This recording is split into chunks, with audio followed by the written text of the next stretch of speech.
What's going on, everybody? Nolan Sambrin here, your partner and mentor with the CRE Collective. I want to tell you the story of 120 2nd Avenue North and how the Jefferson County Commissioner called me on the phone and had the audacity to tell me that he was going to take my building via eminent domain, and basically what that conversation sounded like and how I got him back and squeezed out another $100,000 in this deal. So let me walk you through how that sounded. So this deal actually came to me from one of my brokers. I tell everybody the same thing. Always focus on assembling your team. You cannot build a skyscraper without first going down and building a foundation. So my broker, Sam Zoldock, brought this building to me. I bought this building for $350,000. It's 7,400 square feet. And it was kind of bizarre. I bought it from a trust where there was a bunch of liens on it. Nobody had been in here for 2 years. It was unfortunate, but the owner was also a user, and they were in like the light bulb and like the glass distribution business. And the guy passed away like overnight, and it was weird. I walked in there, I mean, the office, there's so much inventory. The office had like the newspaper on it from like 2 years ago. It was just really odd. But what I ended up doing is, the way I bought it is I got a mortgage from a local bank for $275,000. I went to one of my network of champions, which is, again, our list of investors that have appetite to invest. And I offered him a 12% or a 10% rate of return on his money in order to take a second position mortgage on this property. So he lent me $75,000 for the down payment. And then what I decided to do is, with all the inventory, I mean, they had a bunch of stuff in there. I ended up auctioning everything off, and I made about $40,000. And all the while I was doing that, I had my leasing agent, Greg Wallace in Birmingham, shopping the space for lease for tenants that have appetite, because this building is like 5 minutes from I-65. It's like crazy close to the interstate. So what I did is, actually, we were negotiating the lease. I had that $40,000 from all the sales of the inventory and equipment. I placed a whole fence around here and added just a couple of spots inside we can't go into because I don't own it anymore. But from there, what we did is we made the improvements. We leased the space up for $6.50 a square foot, making the building throw off about $45,000 a year of net operating income. It's a triple net lease with a 5-year lease. And so every single month, what I did is I was just servicing debt. I let the lease season for about a year. And then from there, I went back and got a new appraisal. The building appraised for like $500,000. I got a new mortgage, and I got a mortgage for $400,000 or whatever the number was. And I paid off my first mortgage. I paid off my second mortgage to my doctor buddy.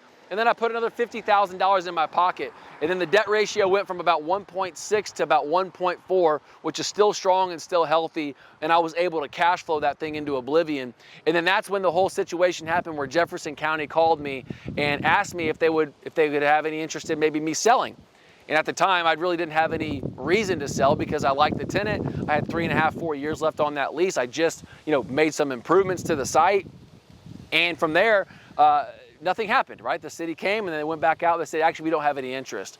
Well, about 1.5 years went by. The city called me back and said, or actually, I'm sorry, it was Jefferson County. They called me back and said, hey, Nolan, I know that you told us 1 year or so ago that you didn't have any interest in selling. Do you have interest today? And I said, no, not really. I mean, everything's for sale, but make me, you got to make me an offer that feels fair. And I get on the phone with this guy, the county courthouse commissioner, whoever it was. Super nice guy. I mean, we're just chopping it up. We're going back and forth. It's great. We're actually becoming kind of buddies. He might even be in sales, because that's the way that I would have approached it too. But at the end of the conversation, this is what struck me really hardcore was, he said, Nolan, we're going to take this building from you, whether you like it or not. We're trying to expand our footprint of this city courthouse right here. And whether you like it or not, we're going to take this building from you. And the audacity and the communistic arrogance to me was oozing out of this cat. I have never experienced that before in the United States. I'd never experienced somebody that had this thought that they could just take something of mine that they don't own. And so what that did is it just made me dig my heels. And I said, interesting. I said, no, you're not. And I hung up the phone on him. I was so jaded by that. I said, you know what? I'm going to bat. I'm going to go 12 rounds with this cat. I don't care what it takes. So I called up 2 of my attorneys that I knew that were doing eminent domains. They told me this, that. They told me the other, how to actually approach this whole thing. And if you discover what the Fifth Amendment is, which is eminent domain, essentially it allows the government to take your property if it's deemed for public use. And public use is a very broad term in my discovery, my understanding, and me speaking with my estate attorneys and my eminent domain experts. discovering that there's a whole spectrum of if it's actually for public use or not. It can get a little choppy if you study the subject or not. But there are benefits to eminent domain, and one of the big ones is what's called 1033 exchange. If you know what a 1031 is, essentially it allows you, when you sell a piece of property, to put it with a third-party mediary. You can defer that capital gains tax and then use those profits and put it into another property and just keep kicking that can down the road. Well, in a 1033 exchange, it's essentially the same thing, but with 1031, you have a timeline, you have a window, you have a shot clock of how quickly you have to identify a site and close. With a 1033, essentially all bets are off. The closing actually happens at a title company the same way it would another closing, but the shot clock is 36 months. And you actually get all the money at closing. So on your tax return over the next 36 months, all you have to do is say, hey, I actually bought this piece of property. It's almost like a, hey, tell us what you did and we'll just accept it. And you're able to defer that tax into that new site that you go and invest in. So there are upsides to eminent domain. They actually do help the investor. But the biggest problem that I think for me that I was experiencing was I didn't want to sell. In real estate transactions, you have to have a willing buyer and a willing seller. And in this circumstance, I wasn't really a willing seller at the price they were offering me. Again, I was all in it with my debt at like $400,000, and they were initially offering me like $420,000. But when I did the math and I did a traditional cap rate, underwriting, the building was actually valued at closer to $600,000. Now, is that the intrinsic market rate? I don't know. Again, if it's a willing buyer and a willing seller, a piece of property is valued what two people agree on. At the time, I really wasn't thrilled about selling. But here's the thing.